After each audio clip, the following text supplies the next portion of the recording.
یہ ایک بار پھر انتشار کی کالیں دے کر ثابت کر رہے ہیں کہ یہ دشمن قوت کے اشارے پر فساد پھیلاتے ہیں۔ پہلے کی طرح ہم ان سے ریکویسٹ کریں گے کہ یہ چیز نہ کریں۔ ہم آئیں گے اور تیاری کے ساتھ آئیں گے۔ جب 26 نومبر تھا انہوں نے اسی طرح ڈیٹے پک کی تھی، نہیں کریں گے تو پھر کوئی پہلے وزیر داخلہ صاحب کو شرم آنی چاہیے۔ اب آج سے ہم سے انگیج کریں، ہم اتنا برے نہیں ہیں۔ بلاول بھٹو صاحب نے ایک اچھا اقدام اٹھایا، تاجروں کو بلا کے اپنا اور ان کا رشتہ بحال کیا۔ مصطفیٰ کمال صاحب آئیے ساتھ بیٹھیے، مل کر کام کر لیتے ہیں۔ کراچی درست ہوگا تو پاکستان درست ہوگا۔ السلام علیکم ناظرین، آپ روبرو پروگرام دیکھ رہے ہیں اور میں ہوں آپ کا میزبان شوکت پراچا۔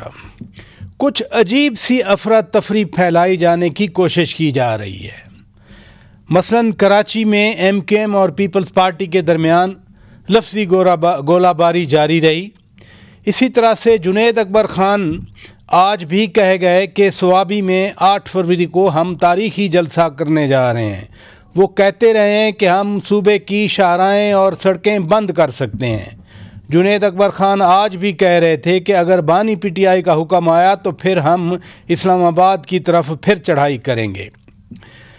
دوسری طرف اسلام آباد ہائی کورٹ میں 3 ججز کے آنے سے وکلا بھی کہہ رہے ہیں کہ ہم احتجاج کریں گے۔ اس سارے احتجاجوں کے برعکس کلات میں 18 قوم کے سپوت وطن کی مٹی پہ قربان ہو گئے، اور army chief general Asim Munir Syed نے کوئٹہ میں جا کر ایک بار پھر کہہ دیا کہ ان تمام دہشت گردوں کو شکست ہوگی، شکست ان کا مقدر ہے۔ ہم ملک کی صورتحال پر بات کریں گے۔ 3 اہم مہمان علیحدہ علیحدہ ہمارے روبرو ہوں گے۔ جناب فیصل کریم خان کنڈی صاحب، گورنر خیبر پختونخوا ہمارے روبرو ہوں گے۔ Secretary general P T I barrister Salman Akram Raja sahib ہمارے روبرو ہوں گے، اور پروگرام کا آغاز کرتے ہیں۔ اس وقت ہمارے روبرو ہیں ایم کیو ایم پاکستان کے مرکزی رہنما جناب مصطفیٰ کمال صاحب۔ بہت شکریہ مصطفیٰ کمال صاحب، آپ نے وقت دیا۔ میئر کراچی مرزا وہاب نے باقاعدہ طور پر آپ کا نام لے کر دعوت دی کہ آئیں ہمارے ساتھ بیٹھیں، کراچی کے عوام کے مسائل حل کرنے میں ساتھ دیں۔ یہ بیانات سے مسائل حل نہیں ہوتے، کیا کہیں گے آپ؟ جی میں ہر طرح سے جو ہے وہ حاضر ہوں یہاں پہ۔ میں کراچی میں رہتا ہوں، میرا نمبر سب کے پاس ہے۔ جب بھی اس شہر کے لیے، لوگوں کے لیے میری کوئی ضرورت ہوئی یا میری کوئی بات ہوئی جس سے لوگوں کو فائدہ ہو سکے گا تو مجھے کوئی اعتراض نہیں ہے، اور میں بالکل ہر طرح سے ہر وقت حاضر ہوں اس حوالے سے۔ نہیں، لیکن پھر یہ جو مسائل اس ہفتے اتنے بڑے مسائل پیدا ہو گئے کہ آپ کی طرف سے بھی لفظی گولہ باری ہے اور ادھر سے بھی گولہ باری ہے لفظی۔ نہیں، لفظی گولہ باری کی بات نہیں ہے۔ بیسیکلی وہ چیف منسٹر صاحب نے ایک پروگرام کر کے، آپ کو پتہ ہے کہ سارے بزنس کمیونٹی کے لوگوں کو دعوت دے کے کراچی کے، اور ان کو ایک طرح سے جو ہے وہ ایک طرح سے دھمکی آمیز طریقے سے ان سے گفتگو کی گئی ہے کہ بھئی آپ جو ہے وہ کہیں پہ شکایت نہ کریں، کہیں کچھ نہیں کریں، چغلی نہ کریں۔ تو میں سمجھتا ہوں کہ یہ ہمارے اوپر بھی، ہم اسٹیک ہولڈر ہیں، یہ شہر کے بزنس مین جو ہے وہ ہمارے ساتھ ہمیشہ سے رہے ہیں، آج بھی ہیں۔ بیسیکلی آرمی چیف آئے تھے یہاں پر، انہوں نے بزنس کمیونٹی کے لوگوں کو بلایا، اور 2 دفعہ وہ آئے تھے، انہوں نے اپنی انٹریکشن رکھی، انہوں نے بزنس کمیونٹی سے، اکانومی کے حوالے سے، ان کے بزنسز کے حوالے سے بات کی، ملک کی محبت میں بات کی، یقیناً کہ بھائی بزنس کمیونٹی ہی جو ہے اس ملک کو اکانومک بحران سے باہر نکال سکتی ہے۔ تو انہوں نے اپنے دل کی بات کی کھل کر وہاں پر، اور چیزیں باہر آئیں، اور صحیح بات کی کہ بھائی دیکھیں، میں خود کراچی کا شہری ہوں، کون سا ڈپارٹمنٹ ہے جہاں پر رشوت نہیں ہے؟ آپ کوئی لیگل کام جو ہے بغیر رشوت کے نہیں کر سکتے، آپ کوئی اپروول بغیر رشوت کے نہیں کر سکتے، آپ پانی جو ہے وہ بغیر پیسے کے نہیں لے سکتے، آپ کو سیکیورٹی جو ہے اپنی کرنی ہے۔ یہاں پر روزانہ جو اغوا برائے تاوان کے کیسز ہو رہے ہیں، یہاں پر مرڈر ہو رہے ہیں، یہاں پر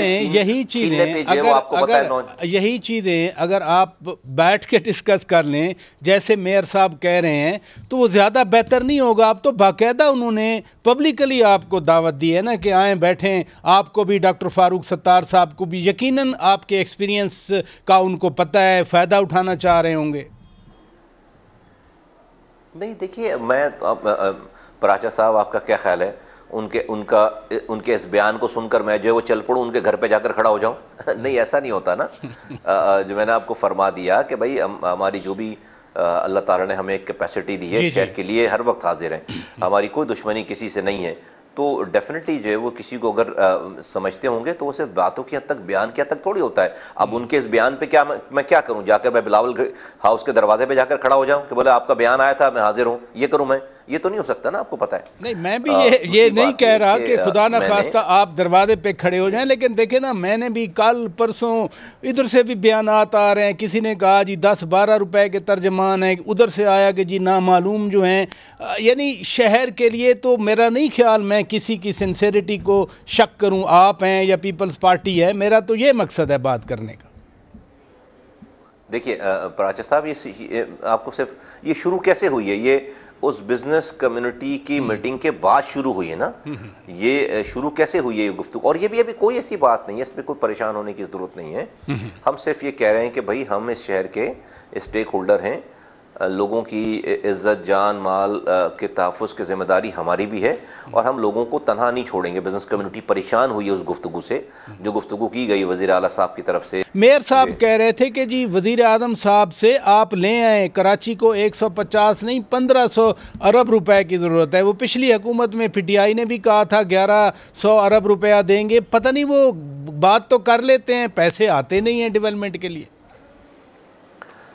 دیکھیے دو باتیں آپ نے یہ جو بات کی، اس کا میں بعد میں جواب دیتا ہوں. میں اپنی پہلی والی بات کو اگر آپ مجھے 1 منٹ دیں تو میں آپ کو کوئی سی اور اس کی ڈیٹیل بتا دوں. ہم نے یہ تک بھی بات کی ہے زرداری صاحب سے اور بلاول بھٹو زرداری صاحب سے، دونوں سے الگ الگ میٹنگوں میں، اور اس کے قادر پٹیل صاحب گواہ ہیں، خورشید شاہ صاحب گواہ ہیں، ایون کہ محسن نقوی صاحب گواہ ہیں، اور وزیر اعلیٰ صاحب گواہ ہیں. جو یہ زرداری صاحب کی اور بلاول صاحب کی میٹنگ میں یہ افراد موجود تھے. زرداری صاحب کے ساتھ وزیر اعلیٰ تھے اور محسن نقوی صاحب تھے، اور بلاول بھٹو زرداری صاحب کے ساتھ قادر پٹیل صاحب تھے، اور جو ہے وہ خورشید شاہ صاحب تھے. اور آپ ان سے پوچھئے کہ ہم نے کوئی جو ہے وہ شارٹ ٹرم، کوئی ہم نے مائکرو لیول کی بات نہیں کی. ہم نے کہا دیکھیں ہمارے پاس 22 سیٹیں ہیں، ہم پاکستان میں ایک بڑی پارٹی ہیں، اور پاکستان میں اب جو ہے وہ کوئی الیکشن ایسا نہیں ہونے والا جہاں پر آپ کوئی بھی بڑی پارٹی ایبسولوٹ میجورٹی حاصل کر لے اور خود سے گورن بنا لے. ہم نے یہ تک بات کی کہ دیکھیں ہماری ڈیمانڈ کہ ہم تو کچھ نہیں کہہ رہے، آپ کو اللہ تعالیٰ نے حکومت دی ہے، آپ جو بیسک رائٹس ہیں لوگوں کے آپ وہ فلفل کریں، ہم آپ کے لیے تالیاں بجائیں گے، کمپلیمنٹ کریں گے. آپ ہمیں دیوار سے کیوں لگاتے ہیں؟ مثال کے طور پر کوٹا سسٹم آپ کے بڑوں نے رائج کر رکھا ہے، چلے بھائی کوٹا سسٹم آپ مجھے آج اس کوٹے پہ بھی کوٹا نہیں دے رہے. 40% شہری ہے، 60% دیہی ہے. جب دیہی کوٹا آپ کا ختم ہو جاتا ہے، آپ کے بیوروکریٹس، آپ کے سیاستدان، آپ کے وزراء، آپ کا وزیر اعلیٰ، وہ دیہی کوٹے کے بعد جب 40% شہری کوٹے کی میری جاب رہ جاتی ہے، وہ میرے بچے کو جاب دینے کے بجائے وہ دیہی کوٹے والے کا جو جعلی ڈومیسائل بناتا ہے شہری کوٹے کا، اور وہ میرے بچے کی جاب بھی دے دیتا ہے. 1 دن 2 دن 3 دن نہیں، سال سے 5.5 لاکھ نوکریوں میں 1% نوکری جو ہے وہ کراچی حیدرآباد سکھر کے ڈومیسائل یافتہ لوگوں کے، صاف لفظوں میں کہوں میں اردو بولنے والے مہاجروں کی آپ نے نوکری، ایک پیون کی بھی نوکری نہیں دی. مجھے بتائیے اس انجسٹ معاشرے میں آپ جو ہے وہ اپنے لوگوں کو کیسے کنٹرول کریں؟ کیا یہ کون سی اس کے اندر مجھے بتائیں بغاوت والی بات ہے، آئین توڑنے والی؟ کیا جو لوگ ہمیں ووٹ دے رہے ہیں میں یہ اس بات کے کرنے کا حق نہیں رکھتا؟ کیا میں ان سے یہ بات نمبر 2 یہ ہم نے ان سے کہا کہ دیکھیں آپ 2 سیٹوں کے لیے آپ پنجاب جا کے دورہ کرتے ہیں، آپ خیبر پختونخوا دورہ کرتے ہیں، کیونکہ پاکستان میں جب آپ کو وزیر اعظم بننا ہوگا آپ کو لوگوں کی ضرورت پڑے گی. آپ ہمیں کیوں دیوار سے، ہمیں کیوں اپوزیشن میں رکھنا چاہتے ہیں؟ ہمارے پاس 22 سیٹیں ہیں، اگر یہ سیٹیں پیپلز پارٹی کے ساتھ میں لیں تو آپ کل کو وزیر اعظم بنیں گے. تیسری بات ہم نے یہ ان سے کہی، پلیز میں آپ کو کہ تیسری بات ہم نے ان سے یہ کہی کہ دیکھیے یہ اگر میں اپنی جو پاکستان کراچی اور حیدرآباد کی کانسٹیچوئنسیز ہیں پراچا صاحب، اگر ایم کیو ایم خدا نہ خواستہ وہاں سے لوز کرتی ہے آپ کی اس ہمیں دیوار سے لگانے کی وجہ سے کہ ہم لوگوں کو ڈیلیور نہیں کر سکیں، تو آپ یقین جانے میں پیپر پہ لکھ کر دے سکتا ہوں کہ ان کانسٹیچوئنسیز کو پیپلز پارٹی ون نہیں کر سکتی، P M L N won نہیں کر سکتی. ہمارے ہارنے کا فائدہ پیپلز پارٹی کو نہیں ہوگا، ہمارے ہارنے کا فائدہ پی ایم ایل این کو نہیں. وہ ٹریڈیشنلی ایسی سیٹیں ہیں کہ جس کا جو پیپلز پارٹی ہمارے ہارنے کے بعد نہیں جیتے گی، بلکہ پیپلز پارٹی اور ہمارا جو کمبائن مخالف ہوگا وہ اس سیٹ کو جیتے گا اور اس کا اپنا وزیر اعظم کا کینڈیڈیٹ ہوگا. پھر وہ اگر میری سیٹ جیتے گا وہ بلاول بھٹو کو جا کر کل کو وزیر اعظم کے لیے ووٹ نہیں دے گا. اس میں کون سی راکٹ سائنس ہے؟ میں آپ کے ساتھ پورے کیمرے کے سامنے بیٹھ کر 2+2=4 کرنے گے. تو یہ it's a one one for ever. Exactly ایم کیم اور پیپلز پارٹی جب ملتے ہیں تو واقعی ایک اسٹرانگ گورنمنٹ بنتی ہے. میں ذرا آگے بھی بڑھنا چاہ رہا ہوں قومی سیاست کے حوالے سے. پی ٹی آئی نے 8 فروری احتجاج کا اعلان کیا. پھر وزیر داخلہ محسن نقوی صاحب نے ایک تو اپیل کی کہ آپ جو ہے وہ نہ کریں، ساتھ ساتھ دوسرے ہی سانس میں انہوں نے کہہ دیا کہ اگر انہوں نے ہماری بات نہیں مانی تو ریاست حرکت میں آئے گی. ایم کیو ایم ایک بڑی جماعت ہے، پاکستان سے کنسرنڈ ہے. یہ جو اس طرح اگر پھر ٹکرا ہوگا جیسے ہم 26 نومبر کو بھی دیکھ سکیں، خدا نہ خواستہ پھر تو نقصان ہوگا. دیکھیے نقصان پھر اس کی ذمہ داری فکس کرنی پڑے گی نا. دیکھیے یہ روڈوں کو گرم کر کے اور انتشار پھیلا کر اگر آپ پاکستان میں کوئی حقوق لے سکتا ہوتا تو پاکستان میں آپ کو پتہ ہے کہ بہت بڑی بڑی عام اسٹرگلز ہو رہی ہیں، ہوئی ہیں ماضی میں بھی ساری چیزوں. میں ابھی بھی کہتا ہوں کہ پاکستان کچھ بھی نہیں بگڑا. خان صاحب کے وہ بہت ہی تحمل سے، کوئی بھی فرشتہ نہیں ہے، نہ ہم فرشتے ہیں نہ وہ فرشتے ہیں. ہو گیا، نئی شروعات کرنی چاہیے، نئی شروعات، نارمل پالیٹکس. ہم سب لوگ خطا کے پتلے ہیں، ایک نارمل سے انسان ہیں. کوئی اپنے آپ کو جو ہے وہ بلو بلڈ نہ سمجھے، خود کو جو ہے امیر المومنین اور ہر چیز سے مبرہ نہ سمجھے. سب اپنے آپ کو بھی دوسرے لوگوں جیسا انسان سمجھے اور اس کو سمجھ کر بیسک شروعات کریں. ہمبل ہو جائیں، چلنے کی بات کریں، سسٹم کو ایکسیپٹ کریں آگے اور اس چیز سے نہ ڈریں. اصل میں مسئلہ کیا ہے، یہ جو پاپولیرٹی کی رائڈ ہے نا، یہ جو شہرت کی رائڈ ہے، یہ basically your riding on a line.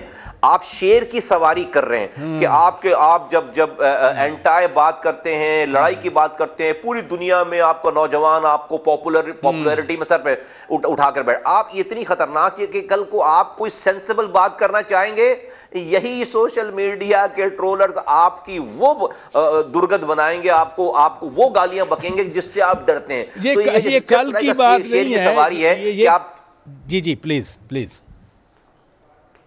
شیر کی سواری ہے نا. آپ شیر پہ سواری کریں، سب لوگ بھاگ رہے ہوں گے، دوڑ رہے ہوں گے، ڈر رہے ہوں گے، لیکن آپ اس شیر سے اتر نہیں سکتے. جب the moment آپ شیر سے اتریں گے سب سے پہلے وہ شیر آپ کو ہی کھا جائے گا. تو اب اصل میں پی ٹی آئی اس لیول پہ جا چکی ہے کہ جہاں پر اس شیر کی سواری، اب یا تو کوئی کھانے کے لیے کوئی 2-4 چارہ رکھیں پہلے سے کہ بھائی اس شیر کی جو ہے وہ غذا کچھ اور بنا دیں اور خود کو بچائیں جب، اور بھاگ جائیں پھر وہاں سے. بہت شکریہ جناب مصطفیٰ کمال صاحب، آپ نے وقت دیا. ناظرین یہاں بریک لیتے ہیں.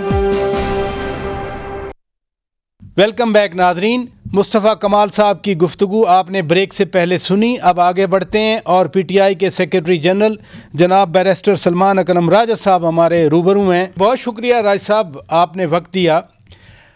حکومت اور پی ٹی آئی کے مذاکرات چلے تھے. میں ذاتی طور پہ مجھے کچھ امید تھی کہ یہ آگے بڑھیں گے. آپ لوگوں نے بھی ختم کر دیے، پھر سینیٹر عرفان صدیقی صاحب نے بھی ختم کر دی، کمیٹی بھی. اب کیا پھر ٹکراؤ کی طرف جائے گی ہماری سیاست؟ ہم نے ایک کوشش کی کہ سچ کی جانب بڑھتے ہیں. ہم نے کہا کہ آپ 2 کمیشن بنائیے، ایک 9 کے حوالے سے جس کے حوالے سے آپ ہمیں معطوب کرتے ہیں. آنے دیجئے حق سامنے، سچ سامنے، جو قصوروار ہے وہ بات واضح ہو جائے گی. غیر متنازع سینئر ججوں پہ آپ ایک کمیشن بنائیے. اسی طرح 26 نومبر کے حوالے سے ہمارے شہید ہوئے ہیں، ہم ان کے بچوں کے ساتھ جا کر بیٹھتے ہیں.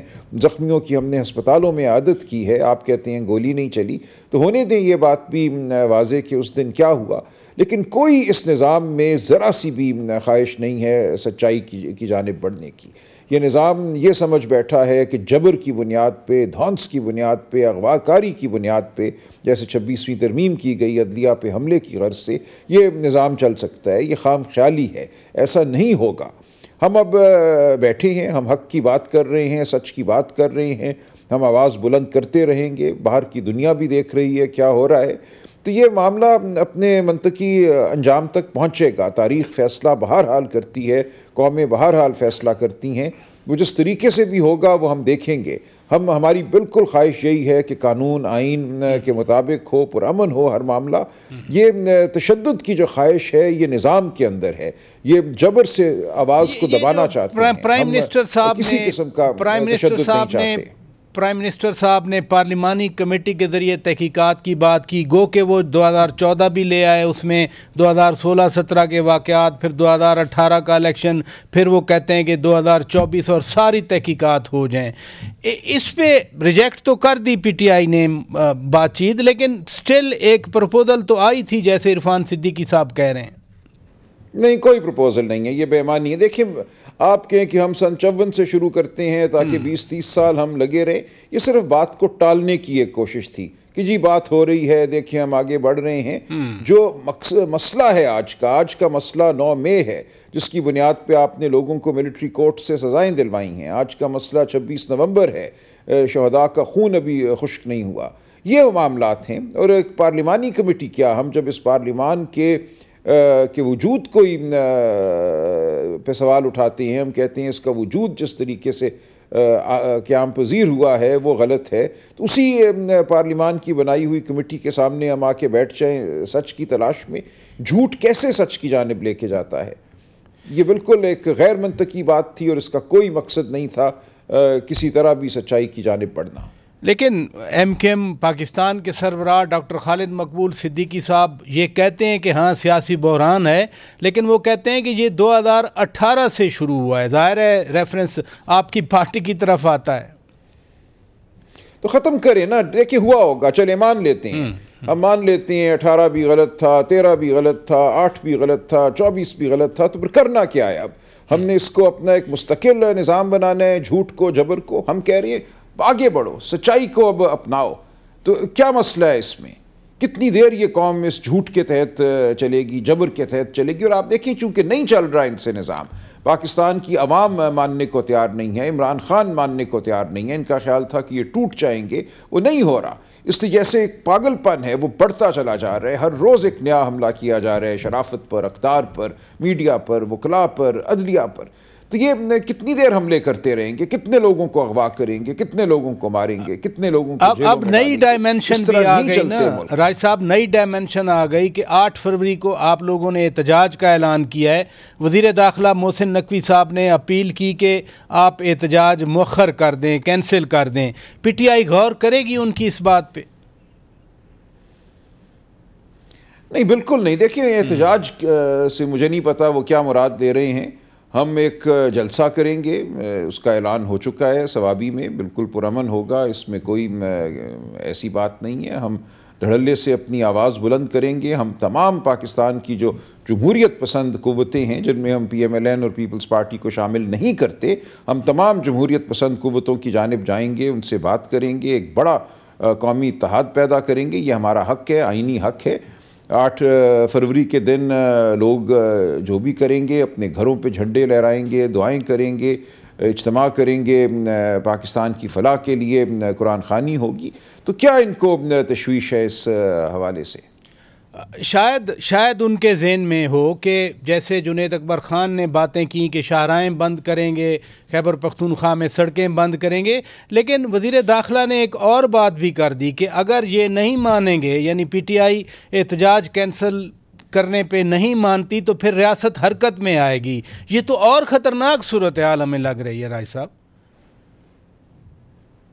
دیکھیں میں یہ تو کہہ رہا ہوں، یہ ایک پاگل پن ہے نا جو بڑھتا چلا جا رہا ہے. کس چیز پہ حرکت پہ آئیں گے؟ ایک پرامن جلسے پہ حملہ کریں گے، قرآن خوانی کے اجتماعات پر حملہ کریں گے؟ کیا کریں گے؟ یہ کیا حرکت پیدا کریں گے؟ تو ایک بیوقوفی کی صورتحال ہے جو ایک جھوٹ کو دبانے کے لیے آپ ظلم کا سہارا لے رہے ہیں. اس کے علاوہ اس وقت اس ملک میں کچھ نہیں ہو رہا. کچھ تاثر یہ بھی ہے نا جس وجہ سے ایسی باتیں آ رہی ہیں کہ چونکہ 12 تاریخ سے ترکی کے صدر رجب طیب اردغان آ رہے ہیں، پھر پاکستان میں چیمپئنز ٹرافی کرکٹ ہونی ہے، تو شاید یہ جو احتجاج کا آپ کا اعلان ہے یا یہ آگے جائے گا اس دورے کو یا کرکٹ چیمپئن ٹرافی کو سیبوٹیج کرنے کے لیے. دیکھیے تو ان کی اپنی وہ انسیکیورٹی ہے نا، ان کا عدم تحفظ کا احساس ہے جو رات کو انہیں سونے نہیں دیتا. یہ ایسا تو ہوتا ہے جب آپ نے کسی چیز کو لوٹا ہوا ہو، آپ جھوٹ کی بنیاد پر، فریب کی بنیاد پر کھڑے ہوں تو آپ سکون سے تو نہیں سو سکتے نا.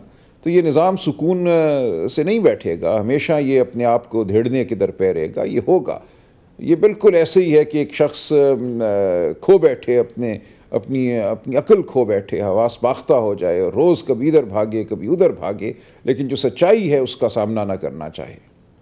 آپ ایک انتہائی ذمہ دار شخصیت ہیں اور اپنے فیلڈ سے ہٹ کے پولیٹکس میں بھی آپ میچور باتیں کرتے ہیں, تو میں کیا کہہ سکتا ہوں, آپ سے پوچھ سکتا ہوں کہ کرکٹ چیمپئن ٹرافی جب پاکستان میں ہوگی, بڑی مشکل سے بھارت سے لڑ کے پاکستان نے ہوم گراؤنڈ پہ میچز کروانے کا انتظام کیا, تو کوئی اس میں خلل نہیں ڈالے گی پی ٹی آئی؟ نہیں, ہمارا ایسا کوئی ارادہ نہیں ہے, بالکل ایسا کچھ نہیں ہوگا انشاءاللہ. چلیں, بڑا اچھی حوصلہ افزا آپ نے بات کی. آپ چونکہ مرکزی سیکرٹری جنرل ہیں, جنید اکبر خان صوبے کے نئے سربراہ بنے ہیں, پی ٹی آئی کے صدر بنے ہیں, وہ کہہ رہے ہیں کہ جو تنظیم نو ہوگی اس میں ہارڈ لائنرز سامنے لائے جائیں گے. یہ کن کی طرف اشارہ کر رہے ہیں وہ؟ نہیں, بڑی اچھی باتیں کر رہے ہیں. دیکھیں, وہ یہ کہہ رہے ہیں جو لوگ معذرت خواہانہ ہیں, جو لوگ اب سچ کا شاید اگر بوجھ نہیں اٹھانا چاہتے, خوف زدہ ہیں, تو ان کو جگہ چھوڑ دینی چاہیے. بالکل معقول بات ہے. ہارڈ لائنر تو ایک لفظ ہے نا, مقصد ان کا, مطلب ان کا صرف یہی ہے کہ جو سچ بات کرنا چاہتا ہے, جو ہمارا بیانیہ ہے, جو عمران خان کا بیانیہ ہے کہ ہم جمہوریت کے لیے کھڑے ہیں, ہم جبر کو نہیں مانتے, یہ بات کرنے میں اگر کسی کو آر ہے تو پھر اس کو جگہ خالی کر دینی چاہیے. آپ واقعی سمجھتے ہیں کہ آپ کی پارٹی لیڈرشپ میں ایسے لوگ ہیں جو اپولوجیٹک ہیں, معذرت خواہانہ رویہ رکھتے ہیں اور ان کو چلے جانا چاہیے؟ دیکھیں, مجھے کوئی ایسا نظر نہیں آتا, لیکن یہ ایک بات ہے, ایک عمومی بات ہے, ایک اصولی بات ہے. میں سمجھتا ہوں کہ پارٹی کی تمام لیڈرشپ متحد ہے, عمران خان کے ساتھ کھڑی ہے, عمران خان کے نظریے پہ کھڑی ہے. ہم پرامن سیاست کرنا چاہتے ہیں, ہم جمہوریت کی بات کر رہے ہیں, ہم بنیادی انسانی اقدار کی بات کر رہے ہیں. تو مجھے اس میں کوئی چیز ایسی نظر نہیں آتی جس کے حوالے سے پارٹی میں اتفاق نہ ہو. بہت شکریہ سلمان اکرم راجہ صاحب. ناظرین, بالکل انہوں نے یقین دہانی کروا دی کہ کرکٹ چیمپئن شپ میں کوئی خلل نہیں ڈالا جائے گا, اور ان تمام قیاس آرائیوں کو انہوں نے رد کر دیا. ناظرین, یہاں پر بریک لیتے ہیں. ناظرین, آپ روبرو پروگرام دیکھ رہے ہیں اور اس وقت ہمارے روبرو ہیں خیبر پختونخوا کے گورنر جناب فیصل کریم خان کنڈی صاحب. بہت شکریہ گورنر صاحب, آپ نے وقت دیا. سب سے پہلے تو میں بات کرنا چاہ رہا ہوں, دہشت گردی نے ملک کو لپیٹ میں لیا ہوا ہے. 18 قوم کے سپوت کل وطن کی مٹی پہ قربان ہو گئے. ادھر سے کرم بھی نہیں سنبھل رہا. Army chief general Asim Munir Syed نے کوئٹہ میں جا کر بڑا حوصلہ افزا پیغام دیا کہ شکست ان کا مقدر ہے. کب تک صورتحال سنبھلے گی؟ بسم اللہ الرحمن الرحیم. شوکت صاحب, بالکل آپ کی بات بالکل درست ہے کہ جو پرسوں ایک ناخوشگوار واقعہ پیش آیا جس میں ہمارے نوجوان شہید ہوئے, اور کل بھی اگر آپ دیکھیں ڈیر اسماعیل خان میں جو 5 شہید ہوئے, جی کوئٹہ سے بائی روڈ آ رہے تھے, تو اسی طریقے سے چاہے وہ بلوچستان ہو, چاہے وہ خیبر پختونخوا ہو, ہماری سیکورٹی فورسز, ہمارے پولیس کے جوان ڈیلی بیسس پر شہادت دے رہے ہیں, قربانیاں دے رہے ہیں اس ملک کے امن کے لیے, اس ملک کے جو ہے وہ مستقبل کے لیے. اور ہم ایز اے پولیٹیکل فورس ہمیں چاہیے کہ ہم ان کو بیک اپ کریں. دیکھیں, جب تک پولیٹیکل ول نہیں ہوگی, جب تک آپ ان کو پولیٹیکل اسٹرینتھ نہیں دیں گے, اس وقت تک یہ چیزیں بہتر نہیں ہو سکتی. کریں گے لیکن مشکلات ہوں گی. لیکن جس طریقے سے میں سمجھتا ہوں کہ ہماری سیکورٹی فورسز اور پولیس کے جوان محنت کر رہے ہیں, اس طرح ہماری ول پولیٹیکل گورنمنٹ کی خیبر پختونخوا میں اس طریقے سے نہیں ہے. یہی چیز میں یہی چیز آپ کے ساتھ ریز بھی کرنا چاہ رہا ہوں کہ ایک طرف یہ صورتحال ہے جس کی طرف آپ نے نشاندہی کی, دوسری طرف اب 8 فروری کو پھر احتجاج ہونے جا رہا ہے. آج بھی جنید اکبر خان نے ہزارہ والوں کے ساتھ میٹنگ کی تو وہ کہہ رہے تھے کہ جی 8 فروری کو ہم تاریخی جلسہ کریں گے. یہ سچویشن کیا افیکٹ کرے گی؟ جلسہ تو ہوگا, وہ کہہ رہے ہیں ہم شاہراہیں بھی بند کر سکتے ہیں. دیکھیں, شاہراہ کس کی بند کر رہے ہیں؟ خیبر پختونخوا کی بند کر رہے ہیں, اپنے صوبے کی بند کر رہے ہیں. اس سے وفاق کو کیا نقصان ہوگا؟ یا اگر آپ کہنا چاہتے ہیں کہ جی ہم مرکز سے پہلی بات تو مجھے بتائیں شوکت صاحب، میں تو پتہ نہیں، مجھے تو نظر نہیں ہے، میں پشاور میں تھا اور ہوں، اور اس میں جو ہے وہ ہمیں تو ہمارے صوبے میں تو کوئی خبر مجھے نہیں ملی. کوئی آپ نے اسلام آباد میں یا پنجاب میں آپ سے کوئی خبر ملی ہو؟ کیونکہ پنجاب میں تو بہت بڑے لیڈر ہیں اور سمجھتے ہیں کہ پنجاب تو صرف پی ٹی آئی کا ہی ہے. تو یہ عمران خان صاحب کی سزا پہ کوئی سائیکل کا ٹائر بھی کسی نے جلایا؟ کوئی بندہ کوئی ٹائر جلا لیتا ہے کہ یار احتجاج کر لیتے ہیں، کوئی پرامن احتجاج کر لیتے ہیں. پی ٹی آئی تو خوشی کا مظاہرہ کر رہے ہیں میرے خیال میں. اگر کسی نے ایک پرامن احتجاج، دیکھیں احتجاج ہر کسی کا جمہوری حق ہے، پرامن احتجاج بھی ایک جمہوری حق ہوتا ہے. تو آج تک اس سزا کے اوپر جو ان کے بانی چیئرمین کو 14 سال سزا ہوئی ہے، اس کو تو انڈورس کیا پی ٹی آئی نے، کیونکہ انہوں نے تو کوئی احتجاج نہیں کیا، نہ انہوں نے سائیکل کے ٹائر تک نہیں جلایا. نہیں، لیکن اس وقت تو احتجاج کا اعلان نہیں کیا تھا. اب تو آج بھی میں پھر کہوں گا، جنید اکبر خان نے کہا کہ 8 فروری کو سوابی میں تاریخی جلسہ کریں گے. دوسری طرف آپ نے سنا وزیر داخلہ محسن نقوی نے کہا کہ اگر یہ ویسے ہی کریں گے ہمارے منع کرنے کے باوجود تو پھر ریاست حرکت میں آئے گی. رانا ثناء اللہ پہلے بھی کہے گئے کہ جی ڈنڈا چلے گا. تو کیا اب ریاست یہ فیصلہ کر چکی ہے کہ ہر صورت میں ان کا راستہ روکا جائے گا؟ دیکھیں بات یہ ہے کہ ایک جمہوری اگر احتجاج ہوتا ہے اور کسی کا جمہوری حق ہے، اگر آپ انتشار کریں گے اپنے پولیس پہ، اپنی فوج پہ، اپنے رینجرز پہ آنسو گیس کے شیل برسائیں گے، ان کو زخمی کریں گے یا ان شہید بھی ہوئے ہیں، تو یہ تو میں سمجھتا ہوں کہ ریاست کو نہیں ماننا چاہیے. اور میں سمجھتا ہوں محسن نقوی صاحب ہوں یا رانا ثناء اللہ صاحب ہوں، یہ باتیں تو کرتے ہیں، کیا اس پہ امپلیمنٹ بھی ہوگا؟ کیونکہ ماضی میں بھی ہمارے چیف منسٹر صاحب 3 دفعہ جو ہیں ان کو ایک رائے فرار کا رستے دیا گیا، اسلام آباد سے دیا گیا، اور سارے روڈوں پہ کنٹینر تھے اور سارے پاکستان کو اپنے جام کیا ہوا تھا اور مصیبت میں ڈالا ہوا تھا، لیکن ایک روڈ کھولا ہوا تھا جس پہ آپ ان کو رستہ دے رہے تھے کہ آپ یہاں سے نکل سکتے ہیں، اور ہمیشہ اسی رستے پہ وہ نکل جاتے تھے. تو کیا یہ صرف بیانات تک ہوگا یا امپلیمنٹیشن بھی ہوگی؟ لیکن آپ نے ماضی کی 3 احتجاجوں کی مثال دی. جنید اکبر خان تو کہہ رہے ہیں کہ بانی نے جس وقت حکم دیا تو ہم اسلام آباد کی طرف آئیں گے. اب آپ اسلام آباد کے نمائندے ہیں پشاور میں، کیسے روکا جائے گا پھر ان کو آنے سے؟ اگر ریاست چاہے اور وفاقی حکومت چاہے تو وہ اٹک پل بھی کراس نہیں کر سکتے اگر ول ہو. اگر ول نہ ہو تو پہلے کی طرح آ بھی جائیں گے اور احتجاج بھی کر جائیں گے اور دامنیکوں کے راستے جو ہے وہ مانسیرا بھی پہنچ جائیں گے. ٹھیک ہے، دیکھیں جب آپ کہیں کہ نہیں آنا تو پھر نہیں آ سکتے، اور پھر اگر آپ نے کہتے نہیں آنا اور آپ کنٹینر بھی لگا لیں اور خندقیں بھی کھود لیں اور اس کے بعد بھی آ جائیں تو پھر تو بہت بڑا کوشچن مارک ہے. اور پھر جلسہ کرنے کے بعد ایک ایسے راستے سے نکل جاتے ہیں جو ہر کسی کو پتہ ہے، پورے پاکستان میں کنٹینر لگے لیکن ایک روڈ پہ کنٹینر نہیں لگے جہاں پہ انہوں نے نکلنا ہے. لہٰذا اس چیزوں کا میں سمجھتا ہوں کہ اس وقت اس ملک کو ایک استحکام کی ضرورت ہے، ایک معاشی استحکام کی ضرورت ہے. اس کے اوپر ہم نے کام کرنا ہے. اس پہ کام نہیں کرنا کہ ہم آئیں گے اور جائیں گے اور پتہ کیا کریں گے کیا نہیں کریں گے. اور میں نے پہلے بھی کہا تھا کہ جس دن پی ٹی آئی کو اپنے اندر میر صادق اور میر جعفر کا پتہ چلے گا تو ان کو پتہ چلے گا وہ ہمارے ساتھ کیا ہے.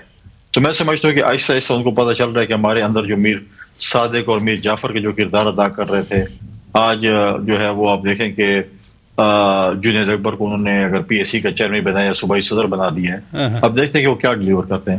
احتجاج اگر پرامن ہے، انہوں نے اگر صوبے میں کسی گراؤنڈ میں کرنا ہے تو بالکل میں سمجھتا ہوں کریں، لیکن آج تک اپنے بانی چیئرمین کی سزا کے پیچھے پورے پاکستان میں ایک ٹائر تک نہیں جلا سکے. جو پنجاب میں بڑے بڑے لیڈران بیٹھے ہوئے ہیں جنہوں نے پناہ بھی لے لی ہے غالباً کے پی سی ایم ہاؤس کے پی میں، ایک جلوس ایک ٹانگے تک بھی اسلام آباد نہیں لا سکے کہ ہمارے 3-4 لوگ آ رہے ہیں ٹانگے میں. آپ نے 2-3 بار ذکر کیا کہ پی ٹی آئی کے اندر میر صادق، میر جعفر، وہ کون ہیں جن کی طرف آپ اشارہ کر رہے ہیں؟ دیکھیں میں تو پہلے بھی کہا تھا جو سی ایم کا کردار ماضی میں تھا اور جس طریقے سے انہوں نے سی ایم شپ لی اور اپنے لوگوں کو کسی کو یہ فارم 47 کرتے ہیں، تو آپ بتائیں کہ آپ نے بھی تو کسی کو اپنے لوگوں کو بھی ہروایا، کسی کو قومی اسمبلی میں بھجوا دیا، کسی کو اپنے ہروایا اپنے سی ایم شپ کے لیے، اور پھر کیا کردار ادا کرتے رہے. آج کیوں ہٹایا پی ٹی آئی کے چیئرمین شپ سے ان کو؟ تو یہ اپنا صوبائی صدارت سے حق تو نہیں ہٹاتے. اور کیوں ان کے اوپر اب ایک ایسی ٹیم ایک سننے میں آ رہا ہے کہ اس کے اوپر آئے گی ایک نئی کابینہ، 3-4 رکنی ممبرز اور ایڈوائزر آ رہے ہیں جو ساری حکومت وہ چلائیں گے اور ہمارے سی ایم صاحب صرف ڈمی ہوں گے. جیسے پہلے بشرا بی بی کے ٹائم پہ ڈمی تھے اور ساری حکومت بشرا بی بی چلا رہی تھی، اب سنا ہے کہ بشرا بی بی کے نمائندے 3-4 آ رہے ہیں، ساری حکومت وہ چلائیں گے. اور ہمارے سی ایم صاحب جو ہیں وہ ایک کٹپتلی ہوں گے اور ڈمی کا کردار ادا کریں گے. نہیں، لیکن افواہیں تو کچھ ایسی بھی ہیں کہ خیبر پختونخوا کے وزیر اعلیٰ علی امین خان گنڈا پور صاحب کو ہٹایا بھی جا سکتا ہے. آپ کا کیا فیڈ بیک ہے؟ آپ کے صوبے کے وہ وزیر اعلیٰ ہیں. دیکھیں، میں تو پہلے بھی کہا تھا کہ پی ٹی آئی کے جو حقیقی کارکن ہیں وہ جو ہے اس وقت جو ہے وہ بڑی ان میں خوشی کی لہر دوڑی ہوئی ہے، اور سننے میں آ رہا ہے کہ بہت جلد وہ یوم نجات بھی منانے جا رہے ہیں. اب یہ تو پی ٹی آئی کا ضروری مسئلہ ہے کہ کس کو سی ایم بنا دے کس کو نہیں بنا دے، یہ تو ان کا اپنا ہوا ہے. لیکن تو میں نے بہت پہلے آپ کے پروگرام میں کہا تھا، چند مہینے پہلے آپ کو یاد ہوگا کہ سی ایم صاحب اعتماد کا ووٹ لے لیں، تو میں نے پہلے کہا تھا ان کے اوپر اعتماد نہیں ہے. لیکن اس وقت کچھ سچویشن ایسے بن گئی تھی کہ چیزیں جو ہے وہ ٹل گئی تھیں، تو میں تو اس وقت بھی کہہ رہا تھا کہ ان کے اوپر اعتماد نہیں ہے، اور اب دیکھتے ہیں کہ چند دنوں تک کیا چیزیں ہوتی ہیں. نہیں، لیکن اگر سی ایم صاحب ہٹ جائیں یا جیسے آپ کہہ رہے ہیں کہ ان کے اوپر کوئی سپر باڈی آ جائے، بٹ وہاں سے یہ بھی اطلاعات آپ کے صوبے سے آتی ہیں کہ اب ہارڈ لائنر سامنے آئیں گے. جنید اکبر خان نئے صدر بنے ہیں خیبر پختونخوا پی ٹی آئی کے، ہارڈ لائنرز آئیں گے تو پھر آپ کے لیے، آپ کی وفاقی حکومت کے لیے مزید مشکلات پیدا ہوں گی. ہمارے لیے کوئی مشکلات نہیں پیدا ہوں گی، اور ہم دیکھیں ہارڈ لائنر کیا یہ سافٹ والے تھے، یہ تو بیسیکلی وکٹ کے دونوں طرف کھیل رہے تھے. ادھر بھی اپنی جو ہے وہ صفائیاں پیش کر رہے تھے، میں آپ لوگوں کا جو ہے وہ خادم ہوں، ادھر جو ہے وہ پی ٹی آئی والوں کو بھی کہہ رہا تھا آپ لوگوں کا خادم ہوں. وکٹ کے جب دونوں طرف کوئی کھیلتا ہے تو اس کے یہی صورتحال ہوتی ہے. اچھا، ایک اور مسئلہ بھی ہے جو ایمرج کر رہا ہے. صدر مملکت چونکہ آپ کی پارٹی کے ہیں، صدر مملکت نے اسلام آباد ہائی کورٹ کے لیے 3 مختلف ہائی کورٹس کے ججز کا ٹرانسفر کیا. آئین کا آرٹیکل 200 کے تحت یہ ٹرانسفر کیے گئے، اور اس کی ماضی میں ایگزامپلز بھی ہیں. مثلا جسٹس سردار اسلم کو لاہور ہائی کورٹ سے فروری 2008 میں اسلام آباد ہائی کورٹ تعینات کیا گیا. اس کے بعد وہ چیف جسٹس بھی بنے. جسٹس ایم بلال خان کو اسی طرح سے لاہور ہائی کورٹ سے 2009 میں اسلام آباد ہائی کورٹ سے لایا گیا. جسٹس اقبال حمید الرحمان کو لاہور ہائی کورٹ سے 18ویں ترمیم کے بعد اسلام آباد ہائی کورٹ لایا گیا. لیکن اب یہ 3 ججز آئے ہیں تو وکلاء کہہ رہے ہیں کہ ہم احتجاج کریں گے، باقی لوگ کہہ رہے ہیں کہ ہم اس کو نہیں مانتے. تو یہ ایک آئینی عمل ہے. 26ویں ترمیم کے تحت یہ اختیار ملا ہے. صدر نے چیف جسٹس جو متعلقہ ہیں ان سے بھی مشاورت کی، چیف جسٹس آف پاکستان سے بھی مشاورت کی، لیکن پھر اس کو روکا کیوں جا رہا ہے؟ دیکھیں، کسی کے کہنے پہ یا میرے یا آپ کی خواہشات پہ تو کوئی جج نہیں بن سکتا اور کسی کی ٹرانسفر نہیں ہو سکتی. یہ تو جوڈیشری کا ایسا ادارہ ہے جس میں کوئی سفارش نہیں چلتی ہے اور ہونی بھی نہیں چاہیے، اور پولیٹیکل پریشر بھی نہیں ہونا چاہیے. پریزیڈنٹ صاحب نے اپنے اختیارات کا استعمال کرتے آئینی طور پر ان ججز کی ٹرانسفر کی ہے اور وہ یہاں پر آئے ہیں. تو اس میں یہ نہیں ہے کہ اب مجھے بار کونسل کو یہ جج پسند نہیں ہے. پریزیڈنٹ صاحب نے جو چیز ان کو لگی کہ آئین کے مطابق تھی، انہوں نے اپنے آئینی اختیار کو استعمال کیا ہے. بہت شکریہ جناب فیصل کریم خان کنڈی صاحب، گورنر خیبر پختونخوا. ناظرین، ہمارے روبرو تھے. دیگر مہمانوں کا بھی شکریہ ادا کرتے ہیں. اپنے میزبان شوکت پراچا کو اجازت دیجیے. خدا حافظ.